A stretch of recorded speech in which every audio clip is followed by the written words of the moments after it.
કમિટીના સભ્યોએ એટ્રોસિટી કાયદાનો બદલાવ કર્યો। આજરોજ બહુજન સમાજના SC/ST કમિટીના સભ્યોએ એટ્રોસિટી કાયદાનો બદલાવ થતાં બહુજન સમાજને માન સન્માન માટે જળવાતો કાયદો એટલે એટ્રોસિટી અને એટ્રોસિટી અંતર્ગત જ્યારે દરેક પોલીસ સ્ટેશનમાં કલમનો ઉપયોગ સમાજની રક્ષા હેતુ થતો હોય ત્યારે આરોપીને ત્યાં ટેબલ જામીન આપીને છોડી દેવામાં આવતા હોય છે। તેના કારણે ઘણીવાર આરોપીઓની હિંમત બમણી થતી જતી હોય છે।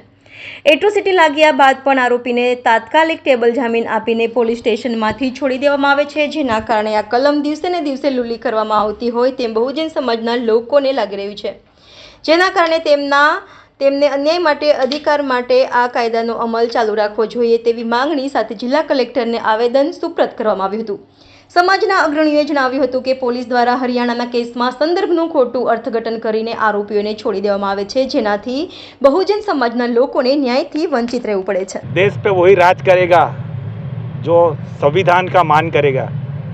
આ દેશની અંદર તમે અગાઉ પણ જોયું હશે કે પ્રધાનમંત્રી જ્યારે સંસદ નવું ભવન બન્યું અને ત્યારે જે સેંગોલ લઈને અંદર એન્ટ્રી લીધી ત્યારે અનુસૂચિત જનજાતિના રાષ્ટ્રપતિને પણ બાજુ પર મૂકવામાં આવેલા અને રાષ્ટ્રપતિને બાજુ પર મૂક્યા પછી જ્યારે આ લોકશાહીની ઢબે જ્યારે ચૂંટણીને પરિણામ આવ્યું તો સંવિધાનને સાષ્ટાંગ નમસ્કાર કરવા પડ્યા। આજે એ જ વાત ફરીથી વડોદરા ખાતે કહીશ, મારા સામાજિક આગેવાનો ભાઈ શ્રી કંચનભાઈ, દેવ્યાનીબેન, તમામ સંગઠનો સાથે આજે આવેદનપત્ર લઈને આવ્યા છે। આવેદનપત્રનો મુખ્ય હેતુ ફક્ત એક ને એક જ છે કે આ ગુજરાત રાજ્યની પોલીસ સત્તાકીય સરકાર દ્વારા રાજકીય પક્ષોના ઇશારે અર્ણેશ કુમારના બિહારનું જે જજમેન્ટ છે એનું ખોટું અર્થઘટન કરીને આરોપીઓને ટેબલ પર જામીન આપીને જે છોડી દેવામાં આવે છે એ તદ્દન ખોટી અને વાહિયાત વાત છે। એ બાબતે આજે અમે સમગ્ર સંગઠનો આજે વિરોધ કરીએ છીએ।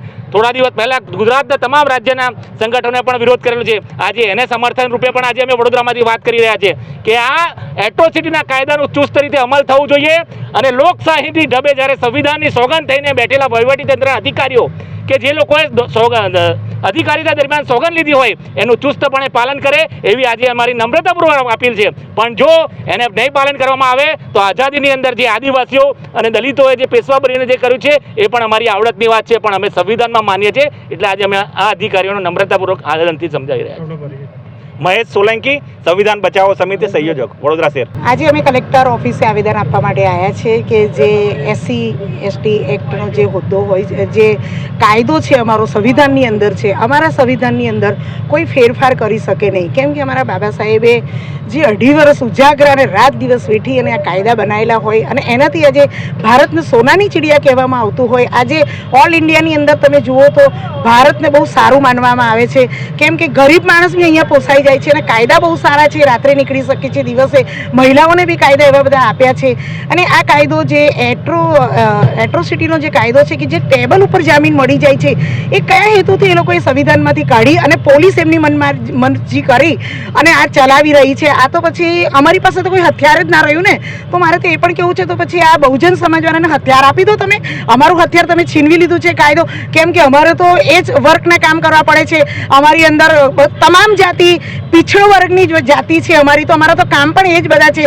એ કામને લઈને અમે બહાર નીકળીશું અને જ્યારે અમારી ઉપર આવા કોઈ અમને અમારી જાતિ વિશે અપમાન કરશે તો અમે કયો કાયદો લઈને ત્યાં આગળ જઈશું પોલીસ સ્ટેશનમાં? શું પેલું 151 જેવું જ કે જામીન ટેબલ પર મળી જાય અને છૂટી જાય? એ તો પછી અત્યારે તમે જોઈ રહ્યા છો કે જગા અમારા લોકો જે ઘોડી પર ચડે છે એને બી ઉતારવામાં આવે છે, મૂછો રાખે છે એને પણ કાપી નાખવામાં આવે છે।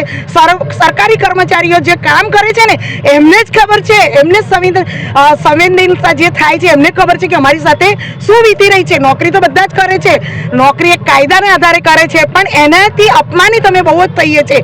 એટલે આ કાયદો કોઈ બી રીતે કાઢવામાં ના આવે અને સંવિધાનની અંદર કોઈ બી છેડછાડ થવું જોઈએ નહીં।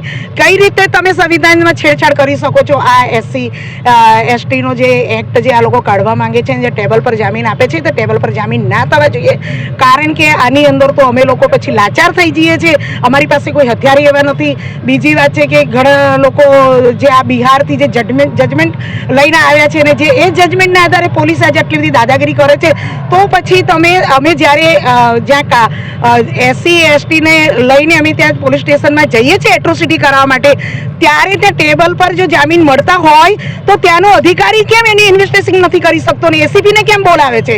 ACPની જરૂર જ નથી આની અંદર, નથી DCPની જરૂર નથી, આમાં કોઈની જરૂર, પોલીસ સ્ટેશન જ આપી દે ને જામીન, પોલીસ સ્ટેશન જ બધા કાયદા હાથમાં લેતું હોય તો આ કાયદો કાઢવામાં નહીં આવે અને આ કાયદો ચાલશે, અને નહીં ચાલે તો અમે 1 મહિના પછી ઉગ્ર આંદોલન આખા ભારતમાં કરીશું.